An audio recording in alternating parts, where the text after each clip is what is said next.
Hey everybody, it is Two Legs. It's the live edition of Two Legs. Tom here with my boy Andy. Andy, what's going on?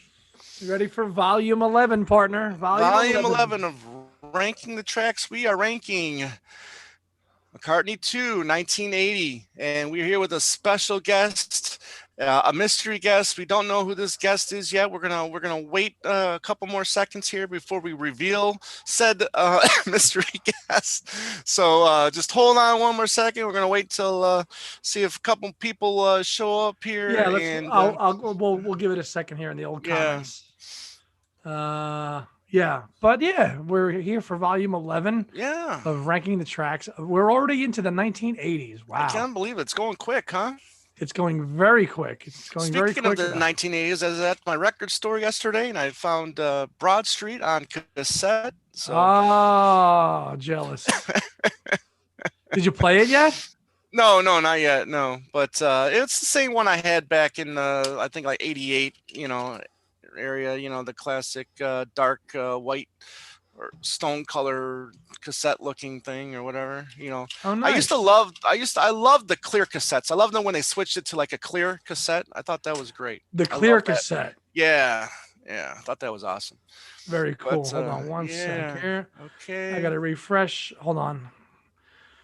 As our mystery guest is still holding his album cover up. Hold on. Wait, it is Paul, isn't it? Maca. No, hold on. Hey, Hold on. okay. Here we go.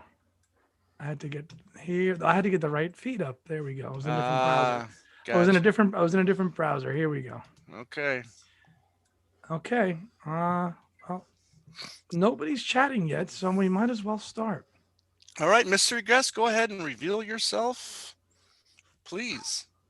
Hey, Oh, what's going on? hey, how you doing, Man. Ethan? Oh, man. Good Oh story man, about your cassette there. yeah, I love it. Yeah. So Not, we not we like I had to have hold up a record. the one and only Ethan Alexanian, who is the Yes, great host of the Fans on the Run podcast, as a guest host for this week's installment of Ranking the Tracks. yes, So and welcome. yes, welcome, Ethan. Normally this would just be Andy and I, but Ethan has been doing such a great job with Free our slave labor. yes, free slave child labor. Actually, if you Even better. Well, not child. I'm 18. you are 18 now, so yeah, but he's been doing such a great job with the thumbnails that we thought we'd have him on and show our appreciation for the great, excuse me, the great work he's done. So Ethan, thank you for doing that for us, and welcome to this installment of ranking the tracks. Happy to be here. Yeah. So talk about that those thumbnails. I mean, those are those easy for you to do? Define easy. Well, how long in general does it usually take you to do? Well, consistently, one of the hardest parts is cutting you two out of your frames. Okay. And, I really love the aesthetic you have here with the uneven lighting between the two of you. So it makes it really fun for me to match in Photoshop. Well, Gotcha. we try to keep it. All right, so we got the chat and YouTube is not working. Hmm. Tom Brennan just sent me a message. Why is that not working? Ethan, can you see it? I can see a chat box. But Yeah, there's no zero. chat. Yeah. There's no chat. Hold on, give it a second. Should I go to Facebook and start harassing people there? No, because we're not on Facebook. Oh, I don't know Well, where we are. I don't know why- where I am. I don't know why this Who are isn't- you people? Why this is this not? Why is the chat not working? That's a big part of our show, and Yeah. I don't. Why is that live chat is available? Okay, refresh. Why is this not? Hello, test. Well, I just put a message in there.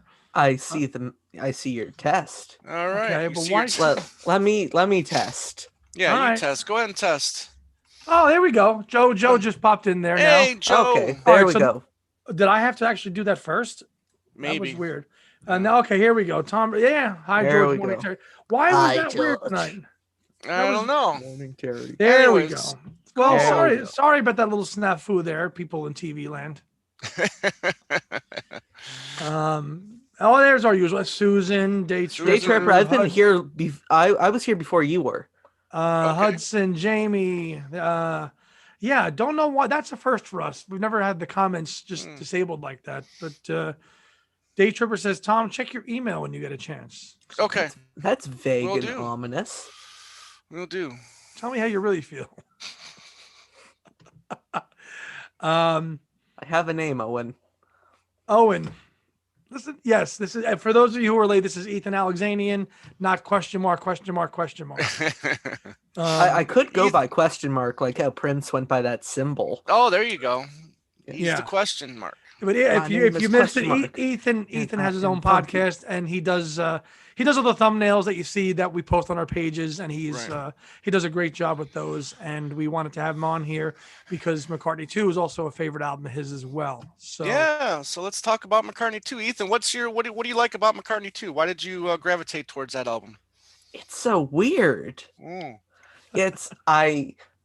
I can't say I've always been a fan of McCartney's kind of sappy love song type thing. Yes, you are. And when I first kind of put this album on, it's like, oh wow, this is a nice change of pace. And in a weird kind of roundabout way, it shaped my taste for some other things. I'll mention some bands kind of later on in the show for specific songs. It's like, oh, that kind of sounds like that. Which I know Paul was probably possibly ripping off. Maybe. You never know. Maybe.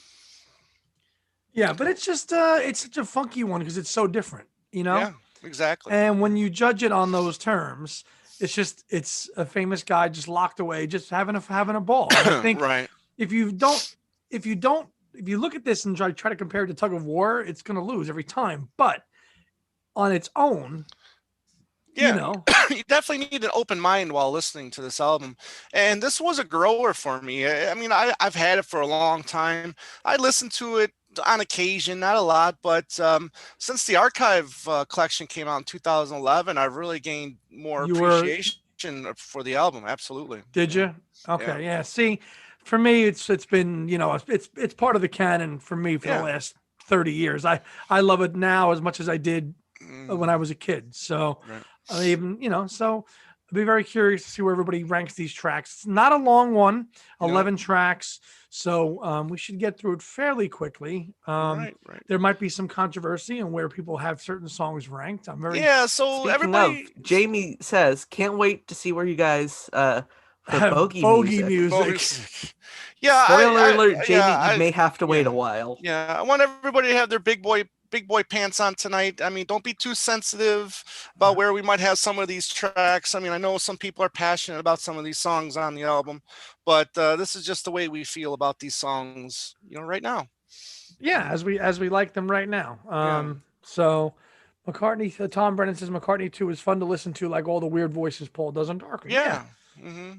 Just, you know, all the different vocal effects, and forget about all the plethora of the outtakes and B-sides that are available from this album. As we heard, just, you know, Check My Machine, and which we know Secret Ethan Friend, you know, so some B-sides that we'll be doing at the non-album tracks, you know, when we're done with the 80s. Yeah. You know, so we'll get the ranks. Yeah.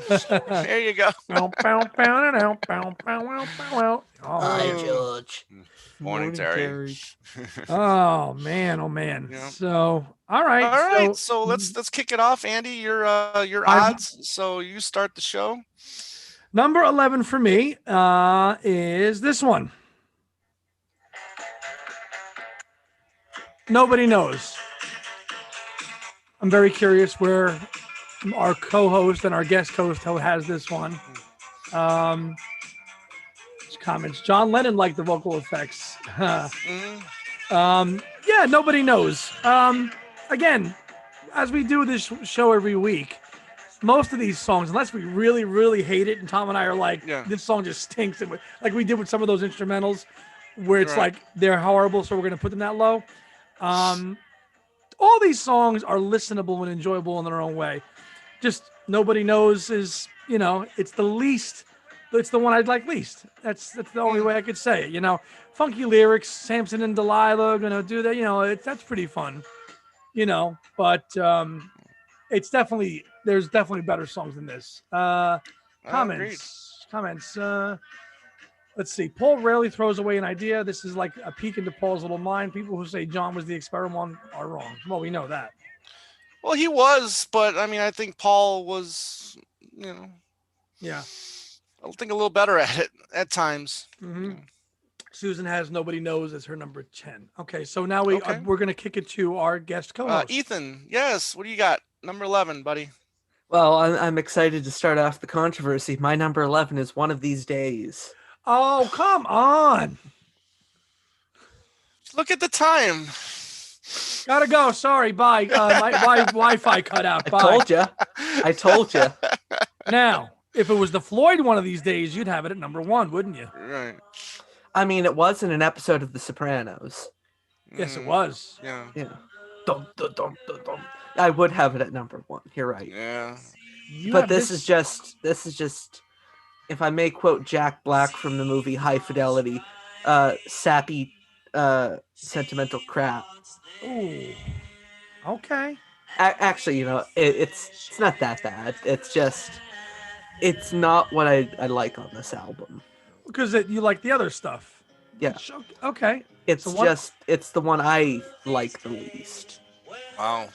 Way to kick it off. Let the controversy begin. Thomas? Yeah. What's your email address so people can send hate mail your way? Sure. It's fansontheRunpodcast@gmail.com. My home address is... Man. Okay, right off the bat. I thought mine was going to be a zinger off the bat, but I ended up changing my mind. Excuse me. I went with Nobody Knows as well. Again, I like every song. I like to love every song on this album. But yeah, Nobody Knows. I dig some of the guitar playing, in the track, but that's about it, Right. Nothing else going on in that song. Yeah, nothing really going on. Yeah. It's musically bare. Yeah. Yes. Okay. Let's catch up on comments. 11 was Nobody Knows for Jamie as well. Right. Susan had it at 10. It was Tom Liverani's number 3. Wow. Hudson had One of These Days as his 2. So does Tom Brennan. So for those of you keeping scorecard at home. Right. I can't guarantee I'm going to be very popular tonight. Probably not. Okay. Number 10 for me. On the Way. Oh. Yeah. Okay. That means Tom has it way higher with that expression on his face. By showing my hand. You are. Don't play poker. I know you live close to Vegas out there, but don't go play because you can't play it. No. It's a good little jam. Again, it's a song I'm not going to skip in terms of the sequencing of the record. It's the 3rd track. It's just too bluesy. And, you go from Coming Up, Temporary Secretary, then this, and then Waterfalls. To me, it's just, maybe if it was on side 2, maybe I would like it better. Good little riff. I mean, as you hear here going on. And again, all these songs, he's got some kind of crazy vocals going on every one of these tracks. Right. So it's enjoyable, but it doesn't do anything for me in terms of the blues riff. That's all. Okay. 10, Ethan. Oh, very cool. Hold on there. Bill Leary says he loves that one. B.B. King did a good version of this. Yes. Wow. On the Arts of McCartney. B.B. King did the cover of this. Yeah.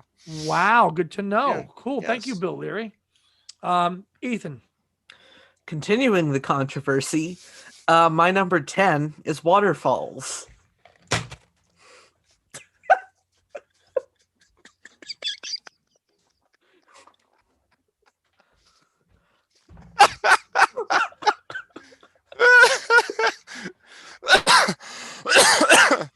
Okay, off to a great start.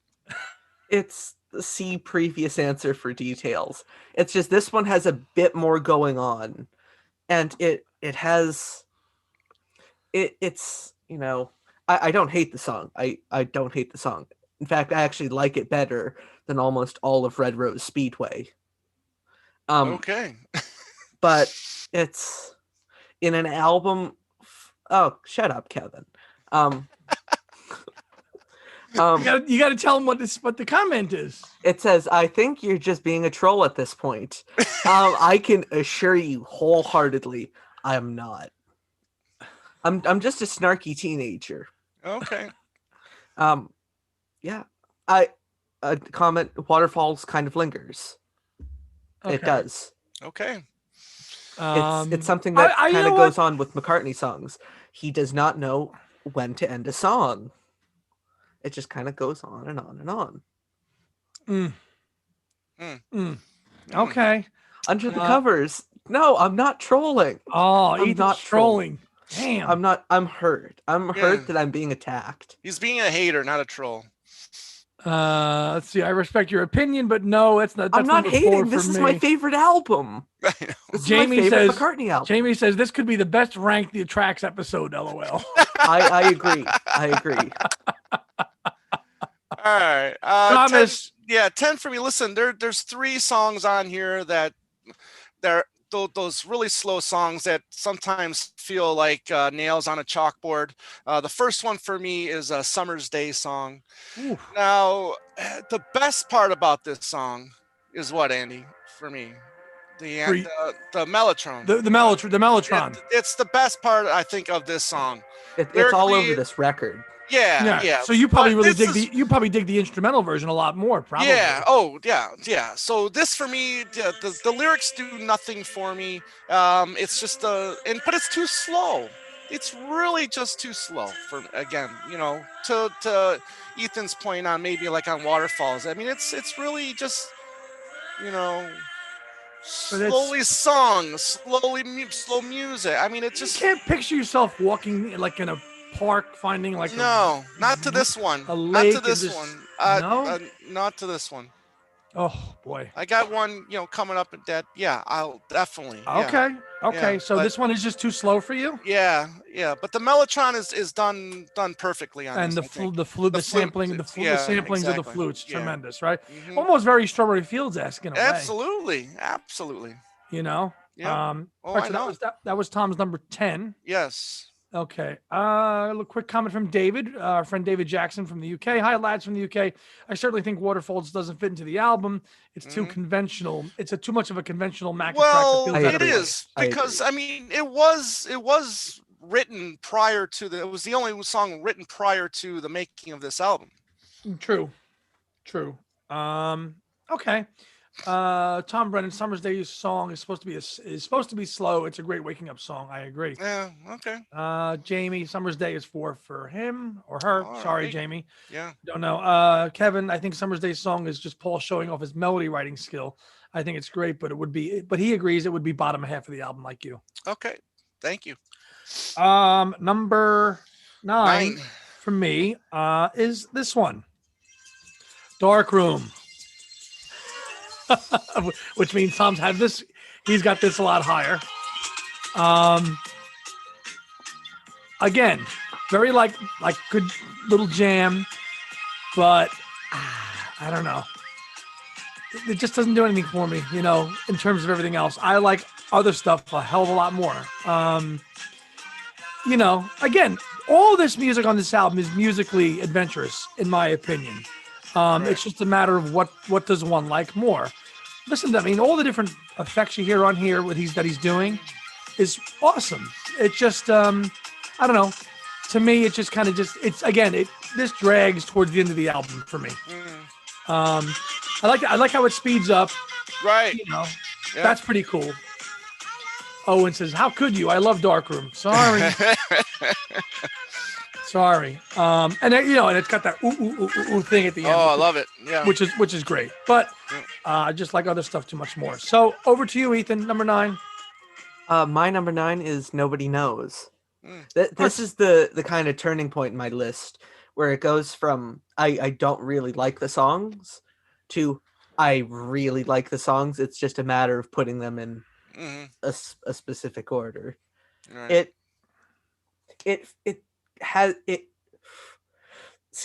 This is why I also may not be a great guest for this, because I'm not good at articulating my thoughts. It kind of feels like a bit of a space-age Lady Madonna 1985 type thing. Paul's got that voice going on. I really dig it. Okay, fair enough. Like a lot of the songs on this record, and this is kind of one of them, where it's almost normal, but there's just like one or two things that make it not. Of course, yeah, for sure. Okay. Comments here. Dark Room. Jamie says Dark Room is number one. This is going to be controversial. No, hey, I think that's a cool number one Hey, myself. Jamie, I'm the only one allowed to be controversial here Okay. Thomas. because I All am a right, troll number after 9. all. Well, Yeah. listen, I was going to be very controversial today, and this track that I'm going to announce here in a second was going to be my number 11. But after listening to the album again one more time today, I decided to put 2 behind it, which is fine. But sorry, Waterfalls. I am just, yeah.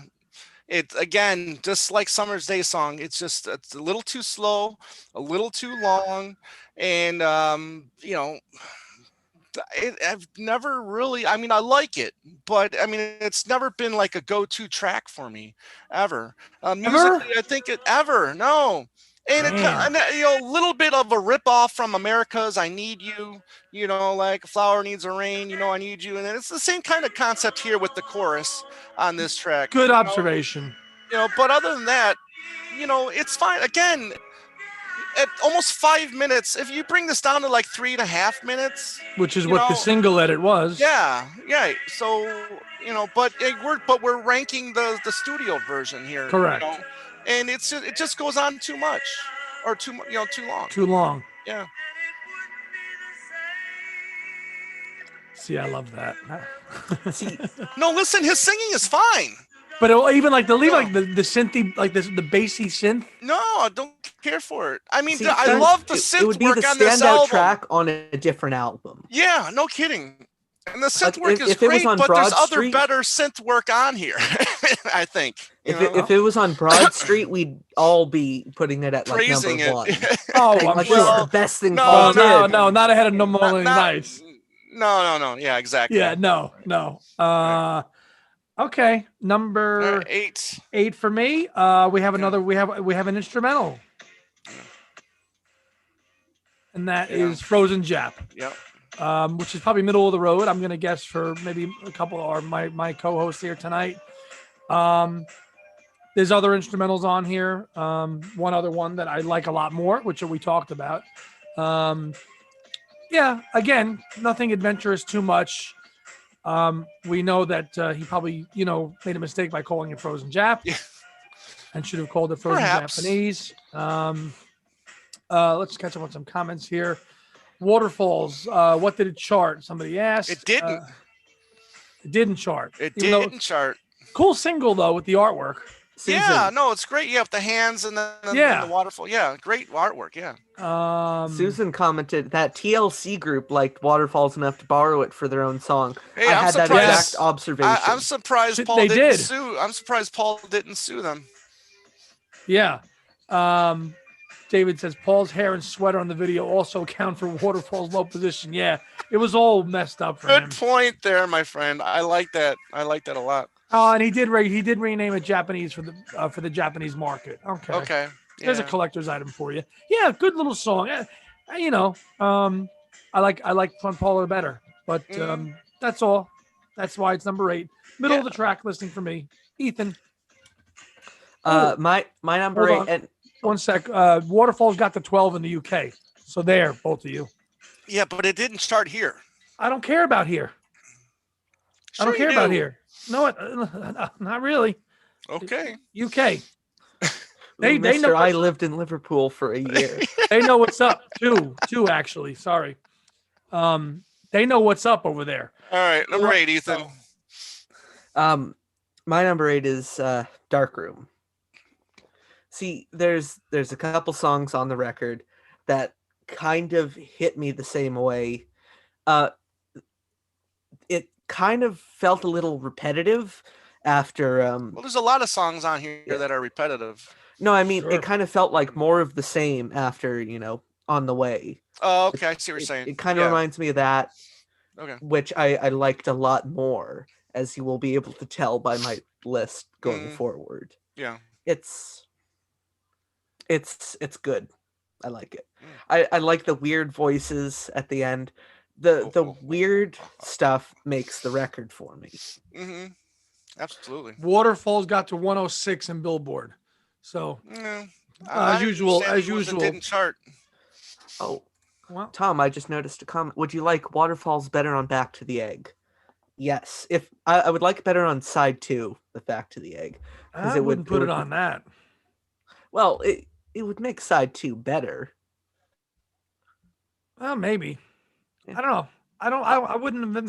Side 2 of Back to the Egg needs all the help it can get. Not really. Well, yes. Oh, wait, hold on. No, I just saw a comment that I really agreed with, but then it just got removed. And it was for a different song. After the Ball, I mean, we did this last week, but 2 weeks ago, whatever. But After the Ball and Million Miles and Winter Rose Love Awake, those don't do it for you? Nope. Oh, see. Listen, so in the great book, Go. Eight Arms to Hold You, Chip. I can't hold the PDF. Listen, so listen, what does he say? Okay. Waterfalls suffered the fate of being Paul's first single to not chart in the U.S. There you go. First single did not chart in the U.S. Take that. This is coming from. We don't know if that. Well, listen, there's a lot of that could be. That needs to be fact checked. Okay. All right. So Tom, I think you're up. Okay, number 8, I believe, and you guys got the same as you there, Andy. Frozen Jap. I dig the instrumental, the 2 instrumentals on here a lot. But yeah, like you, I like the other one a little bit better. But yeah, Frozen Jap I think is really interesting. It's got some really cool things going on. It wasn't going to be called like Mount Fuji 2 or something like that. I think was an early title for that working title, but which might have been just a better title altogether than Frozen Japanese or Frozen Jap or whatever. But again, I think it's pretty interesting, and I think it's one of his better instrumentals for sure. Yeah, let's catch up on some comments here. Yeah. Let's see. Not chart means missing the top 100. That's what Tom Brennan says. So it charted. It just didn't get to the one. It didn't get to the. It wasn't in the top 100. There you go. Okay. Okay. It was on the bubbling under chart. Okay. Number 7 for me, and I definitely know that our guest is going to have this song higher. And I listened to it. Can I just say first, I want to say something about a comment before. Go, please. Yeah. Christian Dahl, I completely agree with you. And I that was in my notes. What? Read the comment. Adam Ant's Goody Two Shoes sounds like bogey music. Which it doesn't hurt the song because I love Goody Two Shoes by Adam Ant. That's a great track. Yeah. Well, speaking of bogey music, that's my number 7. Okay. This is just, and I almost was going to redo my list today. I listened to the album 3 times and I'm like, this is a damn good song. I just like the other 6 more and I just couldn't squeeze this in anywhere. But out of all the wacky songs, this one is the absolute best. Oh, it's the wackiest, I think, maybe. It's the wackiest of them all. It really is. And if my other choices weren't so locked in, I would have put this in my top 5 easily. It's so good. I wish I could have put it a little bit higher. I remember playing this one time, and my dad was like, "What the hell are you listening to?" I said, "Dad, it's your record." I was a kid. Yeah. I'm like, "It's your album." I said, "Paul McCartney." He said, "Yeah." He goes, "Get the hell out of here." I said, "No, it is. It's and the way it ends, it's suckers. Sucker. I mean, it's craziness. It's so out there. It's so good. But for me, it's 7. Good. Ethan. What number are we on? Just for 7. 7. Number 7, I have Front Parlor. Okay. When I re-listen to this now, Andy, don't play too much of the song. I don't want this episode to get struck by the copyright gods. Well, we've perfected that to a science. Okay. So, instrumental synth track. There's a band I have props with me that I think Paul probably took quite a bit of inspiration from. Okay. Kraftwerk. Yeah. Okay. All right. It sounds a lot like Kraftwerk to me. Like something that you can find on what's the name of Trans Europe Express. Yeah, they're on there too. It's with this song I love it. But all I had in my notes was synths, lovely synths. Yeah. The synths are great on it. And you had it at what, 7? Yeah. Wait, no, I had it. Yeah, it's Oh, Seven. Fran Nichols checked in and said hi. Hey, Hi, what's going on? How you doing? Oh, quite all right. Jamie asked, "Would you have checked my machine to open the album?" Ooh, good question. Ethan would have. actually no, I wouldn't. Okay. You can't beat Coming Up as an opener. No. Good observation. Definitely sounds like Kraftwerk. Yeah, Mm. very Kraftwerk. A little very Autobahn. You have that album, Autobahn by Kraftwerk? I don't have that album, but I love Autobahn. That's a great one by Kraftwerk. Okay. Very, very similar. And he actually said as much in an interview. I think when this came out, he actually referenced Kraftwerk being influenced by them a little bit. I think it was in the Rolling Stone, that article that came out when this album came out, and he was talking about influences at the time, and he mentioned them. So yeah, good observation. So Very Tom, good. Very Tom, good. for you, Okay. number 7. I'm gonna mirror what Ethan said. Front parlor. Again, the first thing Paul worked on for this album. I dig it. I love that. I mean, what are the sound effects on here are terrific. The synth work is excellent. And excuse me, and it really groovy. I dig it, man. I love the whole thing. A little bit better than Frozen Jap. I like Frozen Jap a lot too, but this is just really good. Very, very, This very is really adventurous. Very adventurous track. Have you guys gotten to the point in the album where Yeah. it's like you like the songs, but it's more a matter of like, where am I gonna put them? Pretty much. Oh, by this point in time, in the mid pack, yeah, the mid pack for me was definitely tough to rank. Absolutely. The middle stuff. That kind of flute or whatever noise, yeah, I really dig that stuff. Yeah. Yeah, in fact, on the deluxe edition from 2011, you get an extended cut of this, which goes on for another minute or two, which is what that would have been nice to put on the proper album too, So that's funny. So you both had Front Parlor at 7. I have it at 6. Tom's frozen. Tom is frozen. Oh no, he's back. Yeah, he's unfrozen. He was frozen. You both had it at 7. Now it's my. So this is my 6. So it kind of It kind of flows together. Similar spots where we had it all ranked. Probably for all the same reasons why we like it. It's almost like it could be like a radio jingle for that you'd hear for a commercial. Lot going on in this one.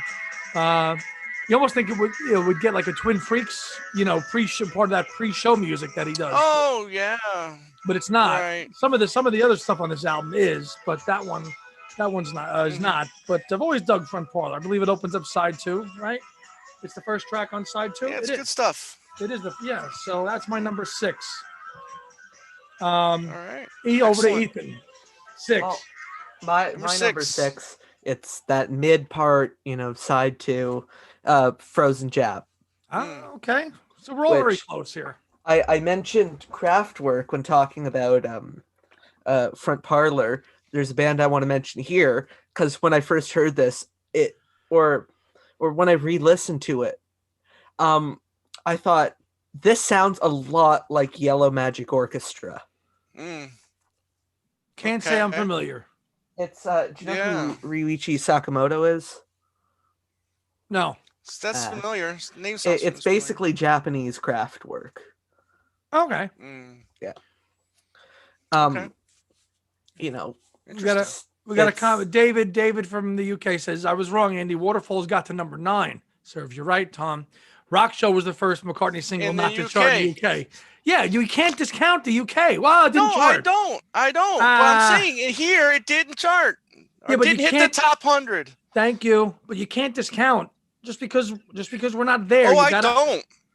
I recognize Mulligan Tire being a number 1 hit. Right. Okay, good. Yeah. Good. You should. Has anyone ever actively discounted the UK? No. Especially when talking about the Beatles. I would hope or not. The solo Beatles. Yeah, exactly. I mean, you could ask our friend, Dylan Seavey. He knows all the chart placings because he's working on a really killer book right now. So. Hey. Andy.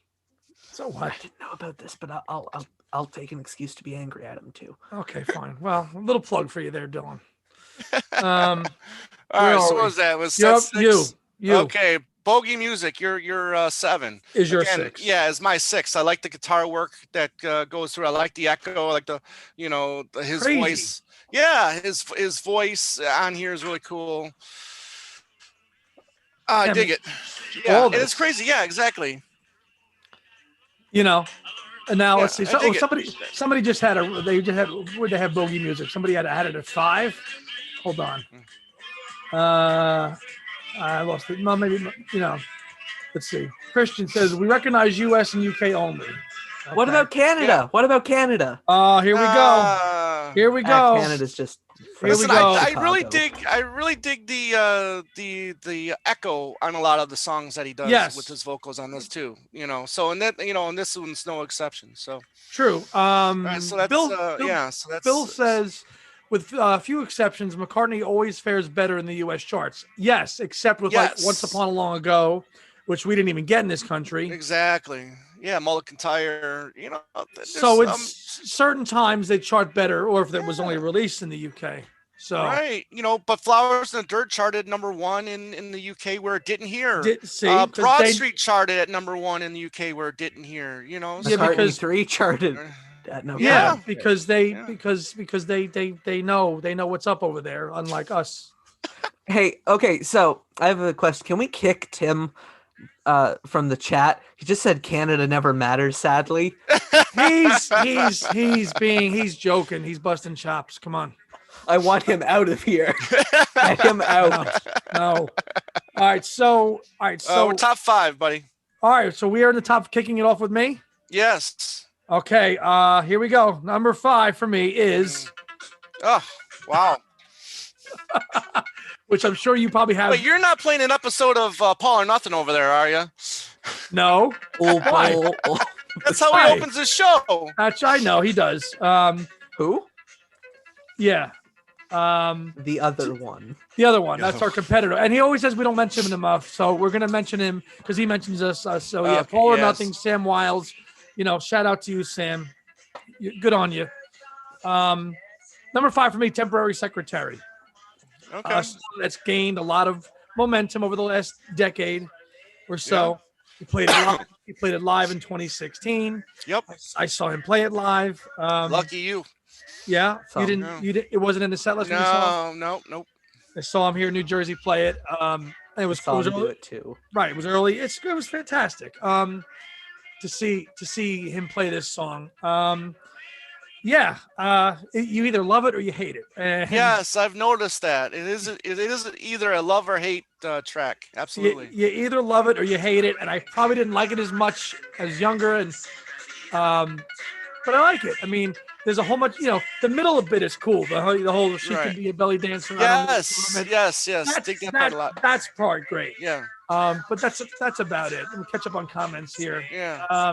Joe's still with us? Joe, who, Mayo? Yeah, he was never here. Join us? Oh, he wasn't here. Okay, I thought he was. Yeah. I thought you said Joe. He was, if you believe hard enough. Yes. Yeah. See, we're getting a lot of comments on this Temporary Secretary. Owen had it. Tim, I'm relieved. Sorry, I lashed out at you. I get defensive of Canada. Tom Brennan had it also at 5. Thank you, Tom. Fran does not like it. Oops. Great to hear Temporary Live in 2016. Yeah. David has the 12-inch single of Temporary Secretary. I've been looking for that damn thing for decades. You don't have it yet? I have the 12-inch. I don't have the cover because the cover is incredibly hard to come by. Right. Let's see. Jamie, Temporary number 5, coming up in 2. Susan, I love Temporary Secretary. It comes in 2nd place for me. Oh, then you'll have some company then. Yes. Let's see. So, yeah, and he was only joking, Mr. Canada, by the way. I know. I already addressed that. Okay. So, yeah, number 5. Number 5. All right, Ethan. Go. You're up. All right. I need to pull up my list. Number 5. What did I have? Summer's Day Song. Okay. See, those 3 kind of are right next to each other. Right. And this is the last one I'll have like a comparison. Actually, no, that's not even true. This to me sounds like Brian Eno a little. Okay, I could hear that. Like the Mellotron. Right. It's just it's perfect in this. I thought you would have had the song to take pills to. Well, that's a bit excessive. That's hearsay. I thought Tom would have Tom, had you this laughed a song little on. too hard at that one. Yeah. I thought Tom, you would have had this one a little bit higher. Yeah, I mean it's fine. It's just slow. That's But so this time slow is good. Cause right, but you it hated just, Waterfalls, so Yes. come on. Yep. I Oh, didn't I don't- say I hated any of these songs. Neither did I. Don't I put didn't words say in I my hate. mouth. Andy, you're misrepresenting us here, Andy. Exactly. Oh well, I call it like I see it. Deal. With you, backhand is coming your way, my friend. Good luck, 3,000 miles away, guy. There, I call him Jersey. Jersey. We invented the freaking backhand. Yeah. Hey. Okay. Yeah. Thomas, Just go play with your gravy, okay? I will. Got yourself a gun. Thank you, Ethan. He gets it. Go, Tom. 4. 4. Wait, you didn't? No, it's 5. 5. All right, On the Way. Love the guitar playing. I love the sound effect, the vocal sound effects. Yeah, and right, it was as a fan watching pointed out that B.B. King did a great cover of this on the Art of McCartney. And yeah, I dig the guitar playing. I really love when he plays guitar because I've said before he's an underrated guitar player, and I wish he would rock out more. On guitar on albums like he did with McCartney III. He rocked out a little bit more, and he did more good guitar work on that album than he had. Let him do Let Me Roll It. We know how much you love that. Well, there's a problem with that. Listen, there's no reason that song couldn't have had a guitar solo. Listen to the guitar solo. I'm right here to help the chemistry. I feel like I'm fracturing the whole operation. Listen to the guitar solo at the end of 1985, and you'll know that he's very capable of doing a really good guitar solo. This one, but this song is slow though too. No, it is, but yeah, and I agree. But the guitar playing, I think, really does it for me. And I like his drum. I've always liked his drumming too. I think his drumming is really good on this. But it's the guitar playing for me that really does it for me on this song. Okay. Very bluesy. Very bluesy. It's all over the place. To go from Temporary Secretary to this is just like a left turn. It's like, whoa. Kind of David Gilmour-y almost. Very. Well, they were buddies. They were buddies. They were. They are. They still are. Yeah. All right. So that was your 5. Yeah. Okay. So now we're going into the top 4. Number 4 for me, you both had it. You've both talked about it already. Summer's Day Song. Ethan just had it a song ago. I've always enjoyed this song. No. Peaceful, tranquil. I'm in a good place when I listen to this song. If I've had a crappy day, I throw this song on and everything's fine. That's what this song is. It's what this song always has been for me. I know it's slow, to Tom's point. It's kind of just whatever, but to me, it's always been fantastically arranged, beautifully arranged. The Mellotron flutes, as we talked about, echoing shades of Strawberry Fields. And listen, there's like 4 lines to the song. It doesn't really go anywhere. No. But doesn't need to. But he's done that before. I mean, shades of, riding the Jaipur, Rinse the Raindrop. Very, you know what I mean. So yeah, Summer's Day Song to me is perfect, pure McCartney. Okay. And that's why I had it at 4. So excellent. Ethan. My number 4 is On the Way. Good for you, buddy. Wow. So you guys had that in the top 5. Wow. Yeah. Same things that Tom said pretty much. Guitar, I love the effects on his vocals. Yeah. I forgot how much I liked this song until I put this on to rank these tracks. Yeah. As the title says. Very cool. Okay there, Hunyadi. All right, number 4, Dark Room. I dig the hell out of this track. And to me, it's just, I love it because it's kind of creepy in a way. Let me show you to my dark room. What is it? What is it about his dark room? I just, the part really, I really dig. And the whole he at the end is really cool. Musically, I think the synth work on this one is really cool. I like the ding, ding, ding, ding. I like how it opens. Really cool. Just how it's really is kind of slow and then it builds up. I dig everything. The come along. I dig that as well. come on, come on, come on, Yeah. come on. Again, there's you know, so where this album is a vocal workout. Yes. In terms of, it's all over the place. Yeah. Now, Christian says Darkroom has a nice groove. Absolutely does. Absolutely. Yeah. And again, if you're in a McCartney II mode and you're just listening to it, you're not going to skip any of these tracks. I don't think. No, absolutely not. But you're just going to rank them, and that's what we're. I got close with one of these days. You know, we're just ranking them. So, so interesting. So, Darkroom is your 4. Yeah, Darkroom's my 4. Love it. Always love. This is when I first heard this album for the first time. It was definitely one of the songs that I gravitated towards right off the bat. This was not a grower for me at all. It was just an instant McCartney tune that I've always loved. Yeah. Okay. So they're kicking it back to me for the top 3 now. We're kicking off the top 3 choices for each of us. Here, my number 3 is the album opener. Oh, wow. Yeah. Listen. It's a great song, and now the top 3. This is for me the one of the strongest songs on the album. I think you're both going to have this up there. I know this is where are you going to have it? We all have it up there, yeah. Where are you going to have it? Is it going to be 1, 2, or 3? We'll see. Definitely remembered more for the video, which was absolutely phenomenally made produced by Keith McMillan. And we talked about it in our episode on the McCartney Years DVD box set that Tom and I did months ago. It got a 4K remaster a few months ago. 4K remaster. It's not a 4K remaster. You know, well, it's better than what it was. You can't 4K remaster videotape. You That's can't. true. You can upscale it a little bit. But listen, again, the live version, which you got in here, if you had the album, the live version from Glasgow in '79 was thrown in here too. And that was the version that actually became the hit. John Lennon famously heard this song and he liked the studio version better. Yes, I agree. I'm with John on that one. But the live version is the hit, in this country. Yes. And in the UK, correct. It's that one. Yeah. Yeah, a lot of comments here. It's the song that got John back into the studio. Well, one of the reasons. Right. Bill Leary says the UK had it right, ranking the studio version #1 on the charts. You like the studio version better? I do too. Hey, but the live version's good too, though. No, and they would have definitely played that if they did the U.S. tour in '80. It was a #1 hit here, you know, and it would have got a lot of attention. You know, Lawrence Schubert told us that. Exactly. Yeah. Yeah. It's just a fun song. It's a great song. It's a catchy song. Very fun. This is pure McCartney right here, in my opinion. You know? Absolutely. Susan says the 3 is coming up for her also. Oh, wow. Yeah. Okay. So, coming up is fantastic. However, I did like the live flip side better.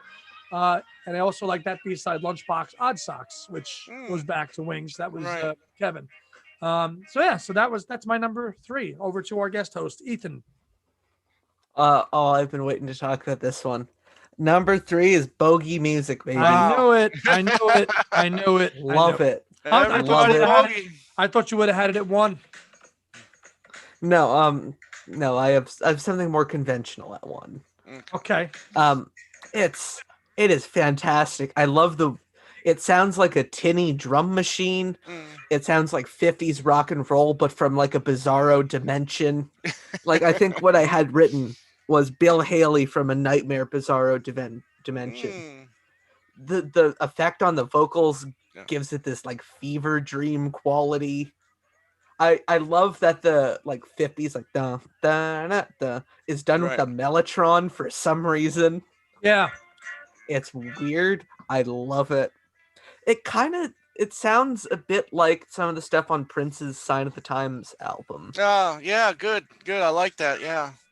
But oh my God, I love this song. Yeah. This is McCartney II to me. It is. It really is. Comment here for you, Tom. Lennon was writing songs prior to Coming Up. I think the narrative that Coming Up got him back into the studio is a little overrated. Yes. Well, it was a little. Marcus chimed in with that, and that's a fair statement. It's probably a little overrated. You know, listen. We know, according to Fred Seaman, he heard Coming Up and liked it. I don't think he heard the song was like, I'm going back to record. He probably liked it, but it wasn't enough to drive him back to do it. But Andy, this is a family-friendly show.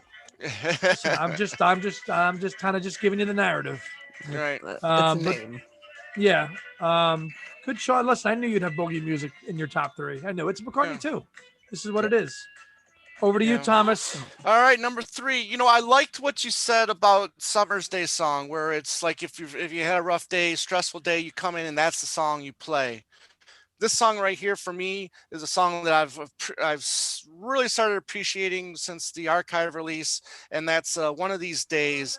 And that for me is like, you know, you had a rough day, you come in and, you know, you listen to this song, you know, lyrics like, you know, see what's right, see what's there, and breathe fresh air. You know, I mean, it just puts it in perspective, really.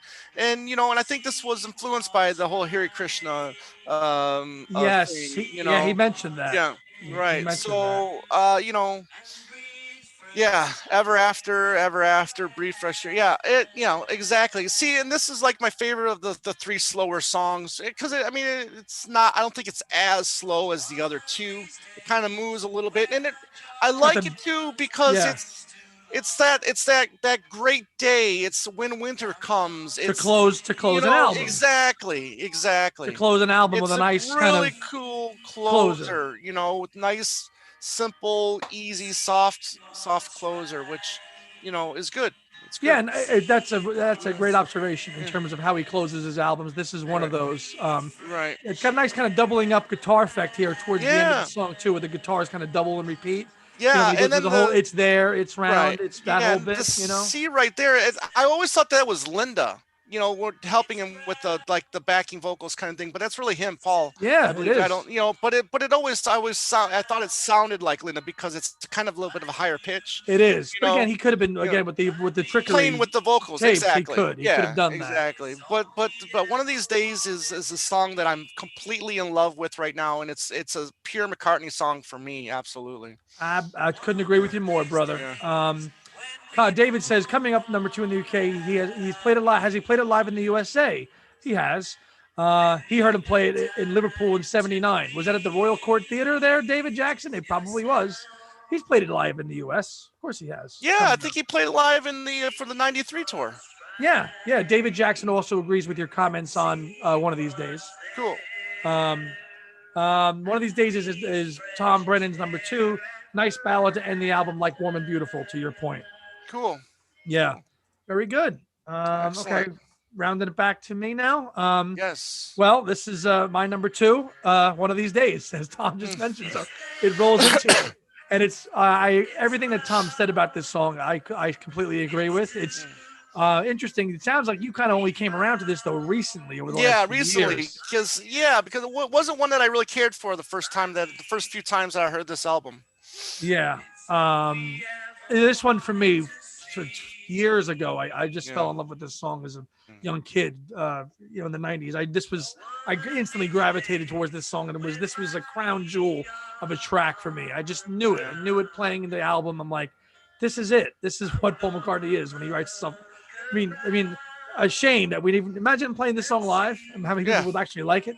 You know, I think so. It would be great in the acoustic set. In the acoustic set of his concert, absolutely. it'd be fantastic. You know. Yeah. So he's done. So he's played a couple songs with this album now with Temporary Secretary. This would have been good, like if back to back with Coming Up, because Coming Up wasn't on an album when they played it in '79, right? No. I mean, So they that's the first time they heard that song. So I think this would have been a great song to play during that '79 tour as well. Would have been a nice time to play that. Yeah, exactly. But for everything that Tom said, I totally agree 1,000% with what he said, and that's why it's my number 2. So over to you there, guest co-host. My number 2 is Coming Up. Conventional. Yeah. Okay. It's coming up. What can you say? What's always gotten me about this version that the live version doesn't have is that weird kind of sped up backing vocals in the chorus. That doesn't get old for me. Like I could listen to this song a billion times and not get. You know what would be cool if he actually tried to play this live with the studio way. Impossible. Right. Imagine if he tried to do that now. Right. Like with that whole arrangement, It'd You be could do it- interesting. you could do it with now. Wix. You Yeah, could with do it with Wix Wix help. now. Yeah. You know, and instead of playing it, the old live way, which is again, it's like a totally different song. It's totally different song. Yeah. It doesn't hit the same for me. No, but us Americans, you know, this was like singles, so Columbia Records was like, we got to have that on this album, so throw it into the record. Okay, we'll throw a single A side thing in there. Right. I don't know if Columbia did that here, but I have it. Well, I'm Yeah, sure they did. Yeah, They made their way up here. of course they did. Of course they did. So they just threw I it mean, in there. Canada's basically just French for Chicago, isn't it? Anyway. So Ethan had coming up as his 2. Okay. Thomas, you're up. I'm going with Temporary Secretary as my number 2. Okay. You know, again, this was like after coming up, which I had always known, and just like it's just normal to me. But then when I first heard this album, and then it starts off with I mean, you first hear that, and you're just like, jaw drops. It's like, what am I listening to? What the hell am I listening to? What is this? But then, then the acoustic starts coming in and his vocals start coming in, and then all of a sudden, after more and more listens, you don't mind that. You don't mind that. I mean, it's almost you start really liking it, and then you start loving it, and I just love that. And then I had a I worked in restaurants all my life, so I had a server that I used to work with. Her name was Anita. So I'd always used to say Anita instead of Anita.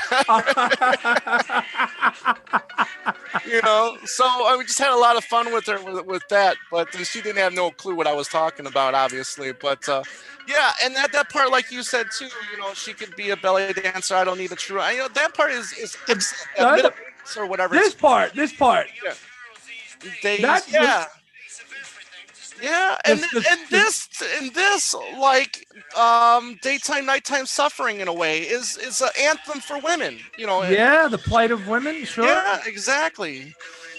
Very true, very true. The vocal effects on this track are really cool, and it's so cool when I saw the track listing the day after he started playing the song. My jaw just dropped, and I'm like, why isn't he coming to Arizona for this? It was cool. It was unbelievable. Yeah, it was unbelievable to see him play it. It was so early in the set list too. Right. There's a comment. Sounds like Check My Machine is ranked number 1.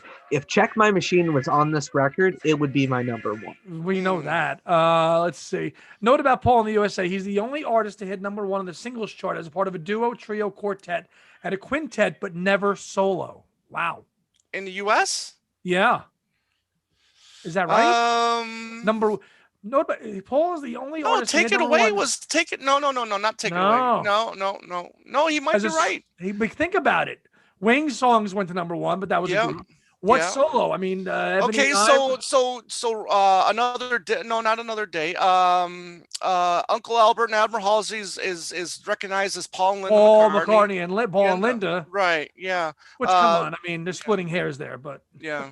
Come on. But he could be right. That actually sounds pretty accurate. I mean, a part of a duo, which would be Paul and Linda, a trio, Wings, a quartet, right. Beatles, quintet, but never solo. Wow. Yeah. Well, he did in the UK. I am right. In the UK, he was like a duo with Ebony and Ivory, right? I think was number 1. Pipes of Peace was number 1, so that would have been the solo. Yeah. And then Wings would have been Mull McIntyre. Yeah, he's right. He absolutely is right. So good. That's a good observation. Yeah. So. But Temporary Secretary is just. I think it's just a great track. That like we said earlier, it's that love it or hate it track.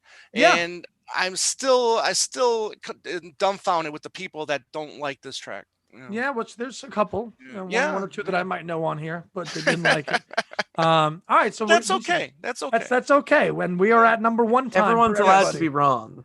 They are, and I might be with my number 1 choice, which you probably can guess now because I haven't said it. My number 1 is Waterfalls.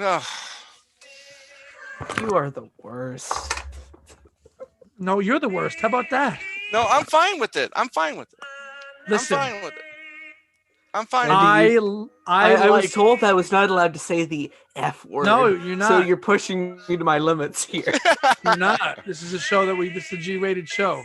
G-rated. You said Fred Seaman earlier. I I love everything about this song. Maybe it's a little slow, it's a little long. Yeah. Yeah. Tim doesn't like this choice. I've always enjoyed it. If this song was 8 minutes, I would be happy with it. It probably was. You would though, wouldn't you? I would because I'm a proggy rock person, so I would have dug it. Exactly. This is a great song. So I'm sure Paul has a 20-minute instrumental version of this in the vault somewhere. I'm sure he does.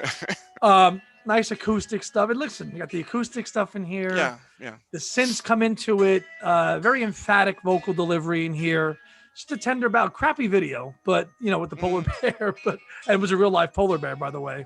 It's 80s Paul McCartney. Do you really have that high expectations for a music video?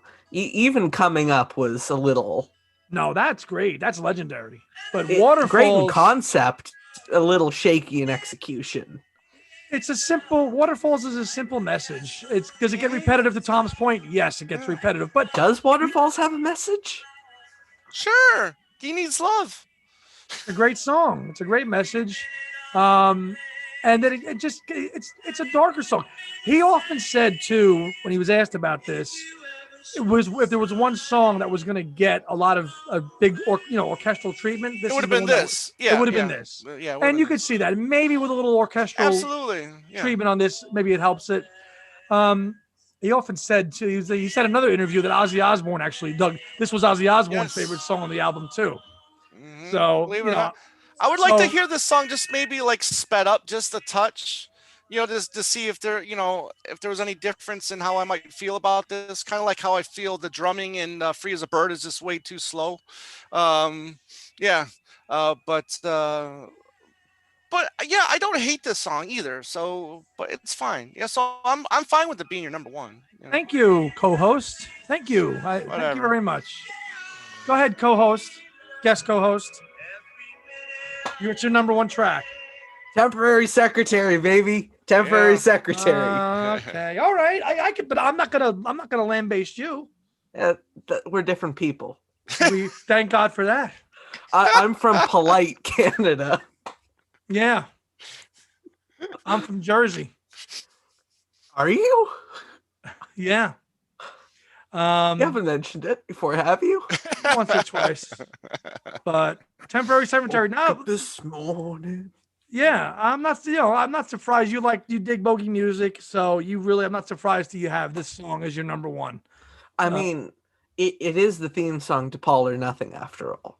It is. Sam Wiles, we're talking to you, mate.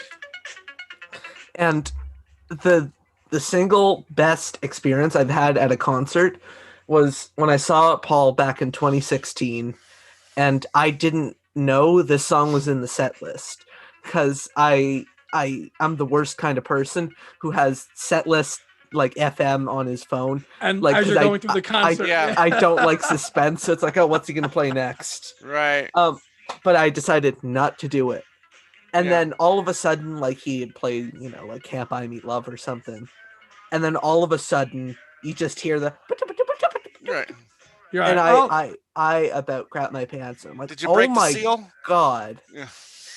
We got a comment there. We want to catch up on. Keith, Kevin's asking one more try to get you guys to mention the Twin Freaks version of Temporary Secretary. Yes, it was on the 2005 version of Twin Freaks. With Twin Freaks, if you don't know, it is the mashup of all of his music, and it's on there too, and great. Again, it's all that pre-show music that you hear. Right. Yeah. And that's what this is. So thank you, Kevin, for bringing that to our attention. Yep.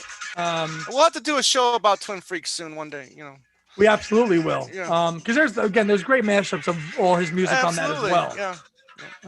Actually, I might even add, this isn't even just my favorite McCartney song on the record. This is my favorite McCartney song, full stop. Whoa. Hardcore. Out of the entire catalog. Interesting. Save for maybe My Brave Face. Okay. Wow. All right. Well, all right. Thomas, you're up. All right. Yeah. Well, it's Thomas the H.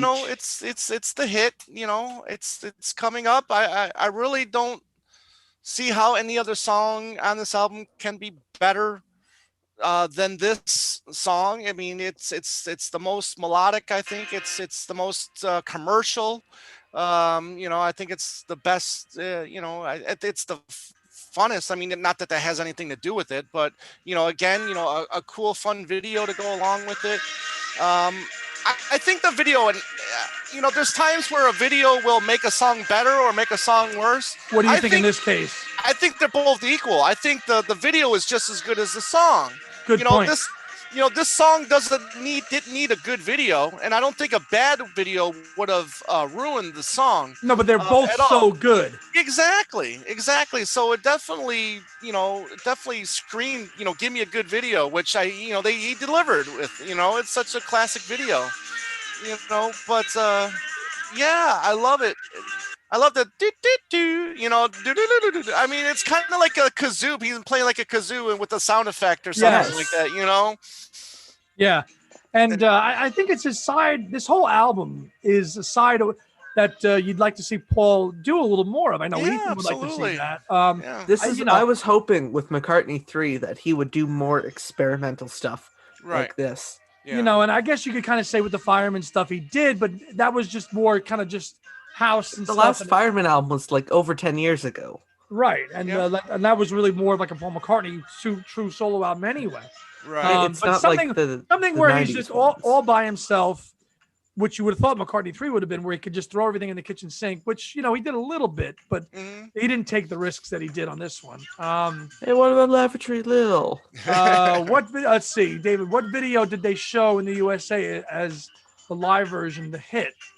The regular video. Yeah, it's the regular video. Yeah. Where like the 7 or 8 different polls where they. Yeah. For 1980 technology, that was. That was great. You got like a Buddy Holly Paul. You had Beatle Paul on there. But he had to do it. He had to do it every time. He had to do that. He had to perform that. Yeah, exactly. Right. And then the video editor had to do that. 1980. That was no small. Yeah, and then the fact that he was like off key with one of the one of the brass players, where one of the two of them rung him up, and he's out of step.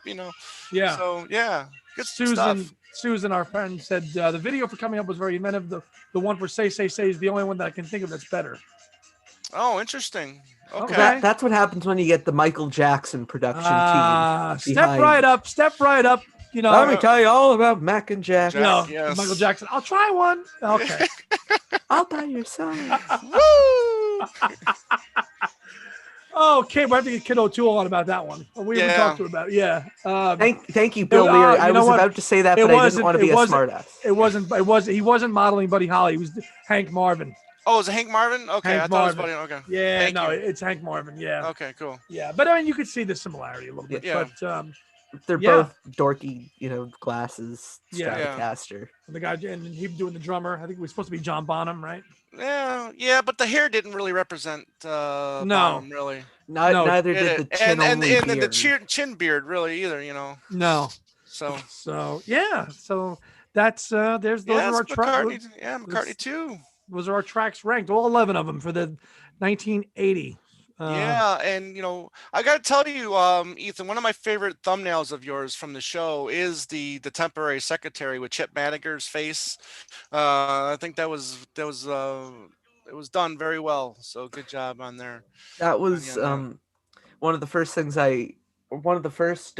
graphics I did where I was starting to run out of ideas on my own and started taking requests from the guest. Gotcha. And so I sent, Chip a message saying, like, is there like an album or a single that you'd like me to do? And he said, the cover single for Temporary Secretary. I'm like, okay, I'll have a whack at that. Cool. Yeah. So very cool. Yeah. So we got this is fun. Forget, this is great. Don't forget, we've got, if you're watching live, we got the great Gabe Dixon coming this weekend. We interviewed him last night, and that was a lot of fun. He told some great stories about working with Paul during the Driving Rain sessions and playing during the concert for New York, and then also the other show, the benefit show that the Landmines benefit show, I think it was, right? Oh, the one with Paul Simon. Simon, Yep. yeah, In June. yeah, Yeah, he did that. Yeah. I did that. So that was a lot of fun talking about, wanting to, take his own path, instead of, Instead of he could have toured with McCartney, but he followed his yeah, dreams and did his own thing. exactly. Yeah, so that was a lot of fun. So look for that this Saturday. Ethan, tell us about Fans on the Run for the the one person watching that might not know, because I you're a think big hit. You're a star, my friend. You're overestimating my listener base. I have access to the numbers. Oh, do you? Okay. Well, let's hear it, my friend. Come on. Basically, I bring someone on, like take Tom Hunyadi or the other one, Andy Nichols. Bro. Andy, I just want to clarify. You know I'm kidding. I love you, right, man? I know. But yeah, I bring someone on and we just talk about, their personal history as a Beatle fan. How they first discovered the Beatles, all that good stuff. Favorite song, which there's always a correct answer, but the guest doesn't always know that. Right. So where can they find your show? They can find it everywhere they can find your show. Okay, good. Yeah. Say Podbean, Spotify, Apple Podcasts, Google Podcasts, Stitcher, Podbay, Pod something. Yeah. And probably about 47,000 other services that Podbean just kind of slides it to. There you go. And I should probably plug. I stay tuned, David. I might. What do you say? What's the? He said, Ethan, can you interview two blokes from Nothing Is Real podcast? Okay, let's do it. Get him on. A couple more comments here to catch up on. What did the other Beatles think about McCartney II? Is there anything written on record? Off the top of my head, I don't think so. Just the John comment. Just the John comment. Yeah. Don't know what there could have been a little bit of a blur, but I don't think any other Beatles had any really public reaction to this album. Susan said, "Is it weird that Michael Jackson's love interest in the Say Say Say video was played by his sister?"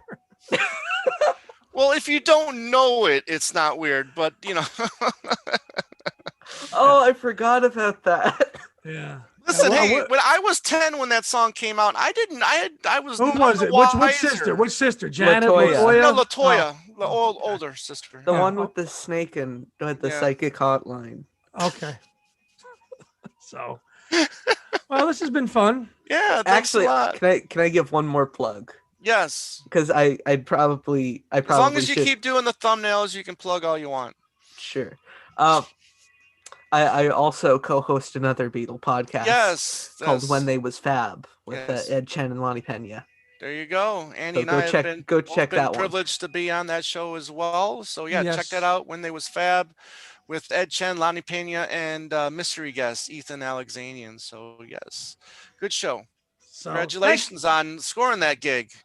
Yeah, good job on you there, sir. Yeah. So, so find us at Instagram, Facebook, Twitter at Two Legs Podcast. Email us at twolegspodcast@gmail.com.